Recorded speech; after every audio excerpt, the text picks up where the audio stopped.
অল্প পানির মাছ বেশি পানিতে পড়লে যে অবস্থা হয়, আমরা তাদেরকে দেখতে পাচ্ছি তাদের এই আচরণে।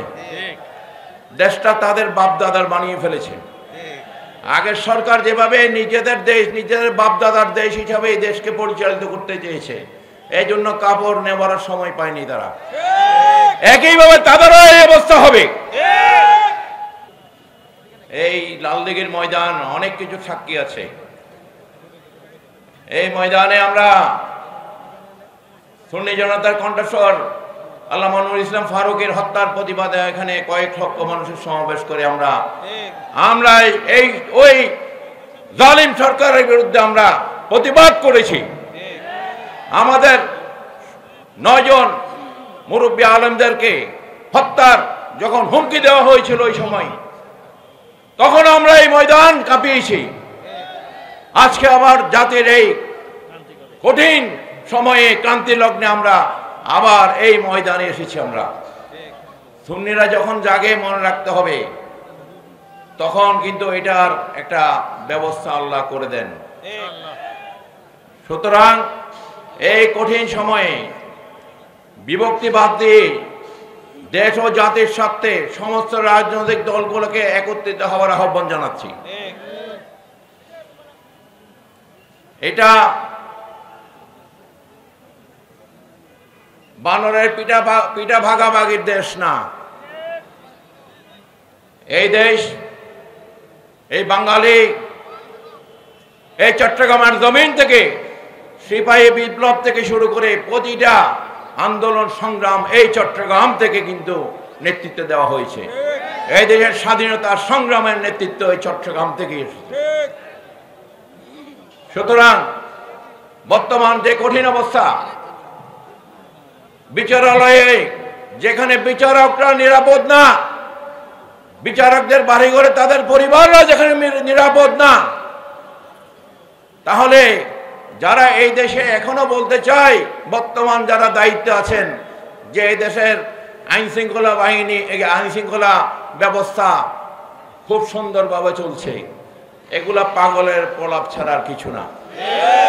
এখানে দেখা যায় বর্তমান অন্তর্বর্তীকালীন সরকারে কিছু লোক প্রবেশ করেছে যাদের এই দেশের কোনো এই দেশের নাগরিকও না, আবার এই দেশের প্রতিনিধিত্ব করারও কোনো তাদের অভিজ্ঞতা নাই।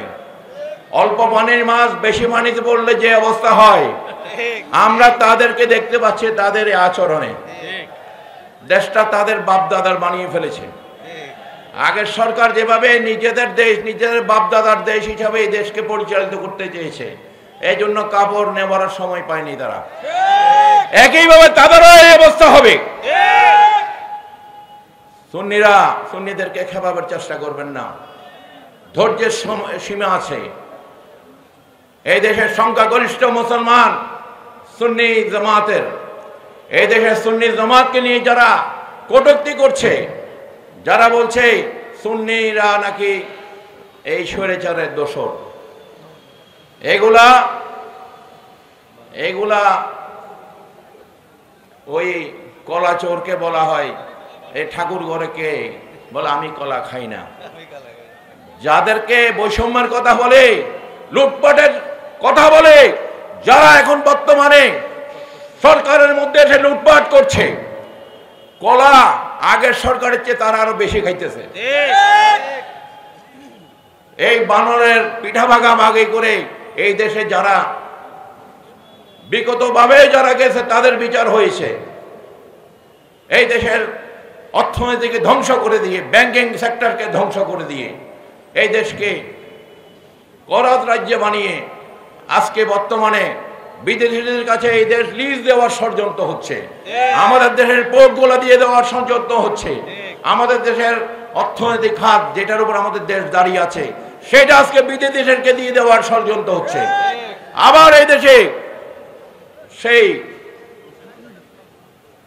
যাদেরকে আমরা দাঁড়িয়ে এই দেশ থেকে দৌড়ানি দিয়েছি, সেই ব্রিটিশ বিরোধী আন্দোলনে এই দেশের মানুষ যাদেরকে এই দেশ থেকে বিতাড়িত করেছে, আবার তাদেরকে এই দেশে ঢোকানোর চেষ্টা হচ্ছে। বাঙালিরা ঘুমিয়ে থাকলেও কিন্তু জেগে থাকে। তারা যদি একবার জেগে ওঠে তারা জানে তারা অনেকেরই মাথার উপর তুলতে পারে, আবার মাটিতে আছাড় দিয়ে ফালাইতে পারে।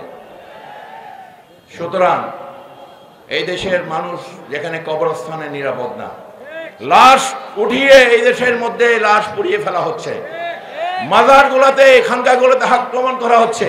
এই দেশের সুন্নি মসজিদের খতিব, ইমাম, মাদ্রাসার শিক্ষকদেরকে এবং ব্যাংকিং সেক্টরের অনেক অফিসারদেরকে এই দেশের বিভিন্ন প্রতিষ্ঠান, মাদ্রাসার শিক্ষা প্রতিষ্ঠান থেকে বের করে দেওয়া হয়েছে।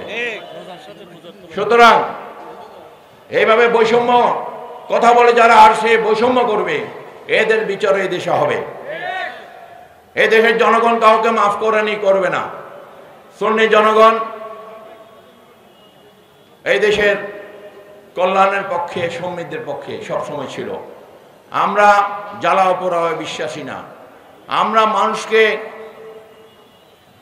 মানুষকে জিম্মি করার বিশ্বাসী না। আমরা এই দেশে শান্তি সম্প্রীতিতে বিশ্বাসী।